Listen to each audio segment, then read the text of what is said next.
Hallelujah. स्वागत है आप सबका परमेश्वर की जीवित हजूरी में। ये परमेश्वर के पवित्र कलाम से देखते हैं जो कि अपोस्टल करमवीर अब्राहम जी के द्वारा लिखा गया है। आज का विषय है अंगीकार द्वारा जीवन में जाना।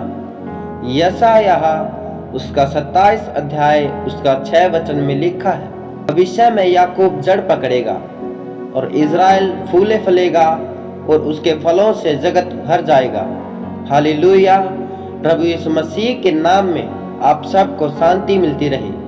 मेरे प्रियो, परमेश्वर ने जब पृथ्वी को बनाया तो आदम और हवा को भी बनाया और उनको कहा फूलो फलो और पृथ्वी में भर जाओ।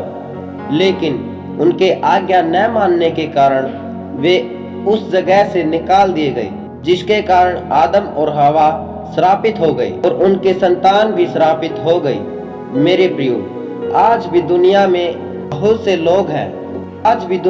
बहुत से लोग परमेश्वर के दिए गए श्राप से ग्रस्त हैं। वे प्रभु यीशु मसीह पर विश्वास नहीं करते और उन्होंने प्रभु को अपना मुक्तिदाता ग्रहण नहीं किया, क्योंकि बाइबल बताती है जो प्रभु यीशु मसीह को ग्रहण करता है परमेश्वर उसे ग्रहण करता है।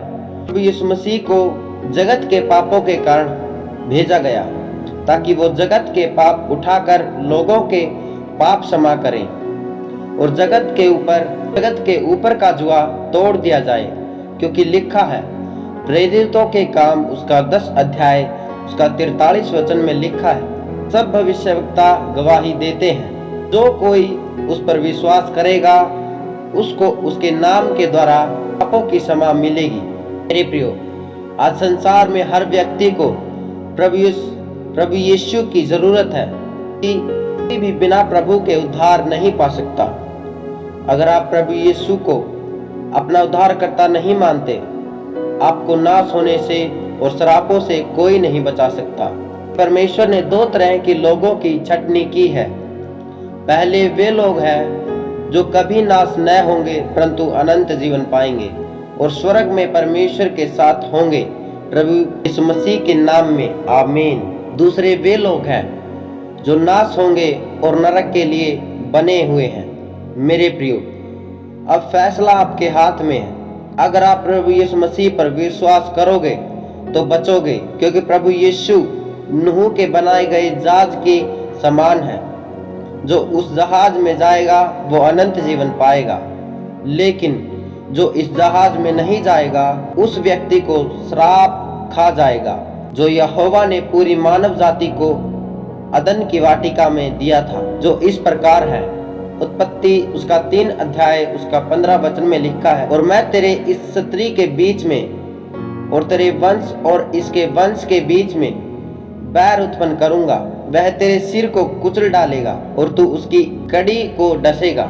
मेरे प्रियो, इस श्राप में शैतान और इंसान का कभी न खत्म होने वाला बैर है, जो एक दूसरे को नाश करेंगे, और इस श्राप से मनुष्य जाति को प्रभु के सिवा कोई नहीं छुड़ा सकता। इसलिए मेरे प्रियो, अगर आप बचना चाहते हैं तो प्रभु को अपना मुक्तिदाता ग्रहण कर अपने पापों को क्षमा मांगे और अनंत जीवन के वारिस हो जाएं और सारे श्रापों से आजाद हो जाएं। आमीन। इस वचन के पढ़े व सुने जाने पर परमेश्वर आपको अंगीकार करने का आत्मा दे और आप नाश ना हो परंतु अनंत जीवन पाएं। आमीन।